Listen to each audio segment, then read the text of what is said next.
주식메이트 방송을 시작하겠습니다. 오늘의 시장 상황과 특징 종목에 대해서 알아보도록 하겠는데요. 현재 보이는 차트가 코스피입니다. 코스피가 이제 후행스팬이 캔들 사이로 뚫고 가는 것을 기대했는데 그 반대로 캔들과 부딪히기도 전에 하락으로 꺾였단 말이죠. 자, 우리 코스피를 보기 전에 미국 증시를 보도록 하겠습니다. 자, 미국 증시 다우존스는 캔들과 부딪혔죠. 캔들 사이를 뚫고 가지 못하고 캔들과 부딪히면서 하락을 했습니다. 이게 후행스팬이거든요. 자, 다우지수가 이제 전저점을 이탈하지 않은 모습이긴 한데 우리 코스피하고 차트가 비슷하죠. S&P 500을 볼까요? S&P 500도 다우지수와 같습니다. 캔들을 뚫지 못하고 부딪히면서 밀린 겁니다. 자, 후행스팬은 전저점을 깨는 모습이고 지금 앞서가는 현물은 전저점을 깨지 않고 움직이고 있어요. 나스닥 역시 캔들과 부딪혔습니다. 후행스팬이 캔들과 부딪혔고, 후행스팬의 추세는 하락으로 전환. 근데 나스닥 지수는 전저점을 깨지 않은 상황이죠. 나스닥의 주봉을 보시게 되면 아직 120주선에 도달하진 않았습니다. S&P 500은 아직 멀었고 나스닥은 120주선에 근접한 상황이죠. 우리 증시가 현재 나스닥과 비슷한 흐름을 보여주고 있는 상황입니다. 주봉은 이미 120주선에 도달을 한 상황이고요. 자, 여기서 120주선 이번 주 금요일까지 회복하는 것이 중요합니다. 2650포인트 2650포인트를 회복하는 게 중요해요. 만약에 회복을 못한다 그러면 월봉에서 보는 계속 안내드린 60월선까지 지켜가는 흐름이죠.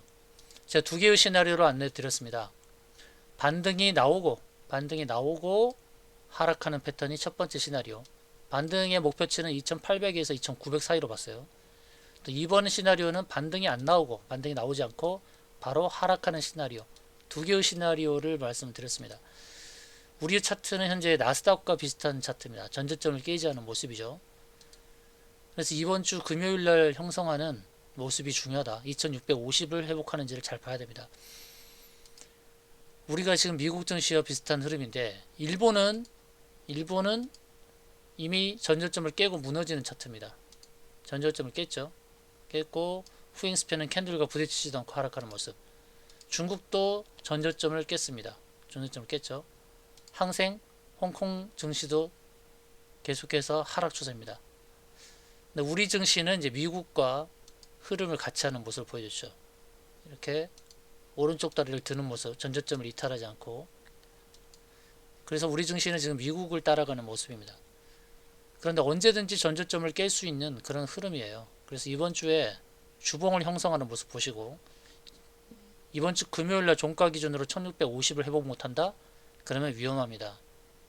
위험해요. 그래서 금요일날 상황 보시고 개별 종목은 다 정리하는 게 좋겠다. 2650입니다. 이번 주 금요일날 2650포인트 이게 120주선이에요. 120주선을 종가로 지지를 해야 된다. 그래야만 우리 증시는 추가 상승을 기대할 수 있지. 이걸 깨고 금요일날 마감하게 되면 이제 추가 하락입니다. 하락은 열려있다. 어디까지? 주봉에서 갭이 발생한 자리 1차적으로 2430포인트 2430포인트 주봉 갭이 발생한 자리까지는 하락이 열려있다. 월봉에서도 60월선이 2430포인트죠. 하락이 열려있는 겁니다. 추가 관성에 의해서 하락하면 2200포인트까지도 빠질 수 있습니다. 자, 금요일날 상황을 잘 보고 종목 정리 관점이고 그 전에도 더 급락하는 패턴이 나온다 그러면 전저점을 깬다 그러면 반등 나올 때 매도가 좋습니다. 전저점 깨게 되면 반등이 나올 수 있거든요. 반등이 나올 때 그때 매도 관점으로 안내드립니다. 그리고 나서 종목 관망을 하고 월봉에서 보이는 저점을 자리 잡을 때 그때 매수하시면 됩니다. 그때 지금은 현금 확보에 주력을 해야 됩니다. 자, 원달러 환율이 가장 위험한 상황인데 1236원까지 올라왔죠. 고점은 오늘 1236.50까지 지금 온 상황이고 갭이 발생했는데 주봉에서 갭이 발생했어요. 그래서 주봉 갭이 발생한 1214원까지는 메울 수 있다라는 관점이긴 하나 월봉에서 본다 그러면 추세가 상승으로 열려 있습니다. 상승으로 이전에 꺾였던 자리들 보이실 겁니다. 근데 이번에 상승을 하게 되면 바로 저 추세 상단까지도 갈 수 있어요. 그럼 이 자리는 1300원대란 말입니다. 1300원대. 그래서 이 원달러 환율은 1300원대까지 오픈을 하고 봐야 됩니다. 1300원대까지의 상승이 나올 수 있습니다. 그러면 종목들은 어떻게 되겠어요? 위험자산 선호 심리가 약화될 수밖에 없죠. 원달러 환율의 흐름을 봤을 때. 그래서 상승 추세인 원달러 환율의 흐름을 보게 되면 우리 주가 지수는 더 하락할 수밖에 없습니다. 근데 저는 하락 관점이지만 반등을 주고 하락하느냐, 반등을 주지 않고 하락하느냐 이 두 가지 시나리오대로 대응하자고 안내를 드렸었죠. 근데 지금 흐름은 큰 반등보다는 반등 살짝 반등하더라도 바로 무너질 수 있는 그런 흐름이에요. 그래서 증시에 대해서 상승 추세를 기대하지 않는 게 좋을 것 같습니다. 지금 캔들과 부딪히면서 하락을 할 수 있습니다. 이 장대 음봉을 기록했던 이 자리가 어떻게 보면 가로막는 자리일 수 있습니다. 그래서 캔들 사이로 뚫고 가지 못하고 캔들과 부딪히면서 하락으로 전환되는 패턴이니까 종목들 각별히 주의가 필요하고 웬만한 종목들은 다 정리하는 게 좋겠다. 단기적으로만 대응하는 게 좋겠다는 말씀이고 그리고 인버스는 편입하시는 게 좋습니다. 인버스는 편입하며 대응하는 게 좋겠다. 코스닥도 마찬가지입니다. 코스닥도 전저점을 이탈하지는 않았지만은 캔들과 부딪혔죠. 캔들을 뚫지 못하는 겁니다. 이 캔들을 뚫지 못하고 올라가려고 할 때마다 캔들과 부딪히면서 하락이 나오는 패턴입니다. 전저점이 무너지는 것은 그냥 시간 싸움이라고 봅니다. 주봉에서는 120주선 지지를 받고 있지만 형님인 코스피가 금요일날 2650을 종가 기준으로 회복 못하면 역시 코스닥도 120주선을 이탈하는 흐름이 나올 것이다 봅니다. 월봉에서 보는 60월선이 1차 지지라인이 될 겁니다. 800포인트 근처. 그렇지만 강한 지지가 안 되기 때문에 740까지도 오픈을 하고 봐야 됩니다. 자, 코스피 코스닥 차트로 보는 흐름은 전저점을 깨는 흐름이다 라고 보시면서 대응을 하는 게 좋을 것 같습니다. 자, 종목을 보겠습니다. 자, BMT가 세계 최대 석유사 아람코 인증 획득 소식에 강세를 보였고 IQ는 도내폐질 성분 침해 패치제 약가 신청 완료 속에 올해 3분기 출시 전망이 급등을 보였습니다. 침해 패치입니다. 바이오니아는 탈모 화장품 코스메르나가 독일 더마테스트 안정성 평가에서 엑설런트 등급을 획득을 했습니다. 국내에서는 식약처에서 반려를 했지만 독일에서 인정을 받고 있어요. 헬릭스메스는 제조처 변경, 엔젠시스, 미국 FDA 임상 사용 허가 소식에 급등. 그리고 브릿지 바이오테라피틱스는 셀라이온 바이오메드와 발성, 폐섬유증 등 섬유증 치료제, 후보물질 관련 기술 도입, 옵션 계약 체결에 상승이 나왔습니다. 자, BMT를 먼저 보도록 하겠습니다. 자, BMT는 아람코와 관련해서 오늘 급등을 보였는데 차트의 흐름을 잘 보십시오. 241선을 한 번, 두 번, 지금 세 번이잖아요. 세 번째 돌파한 거예요. 세 번째는 돌파한 겁니다. 그럼 돌파하면 다음 저항이 어딘지를 주봉을 보고 체크를 해야 됩니다. 주봉을 봤더니 구름층 상단에 부딪히게 된 거죠. 그래서 저항대를 항상 기록을 해놓고 대응하는 게 좋습니다.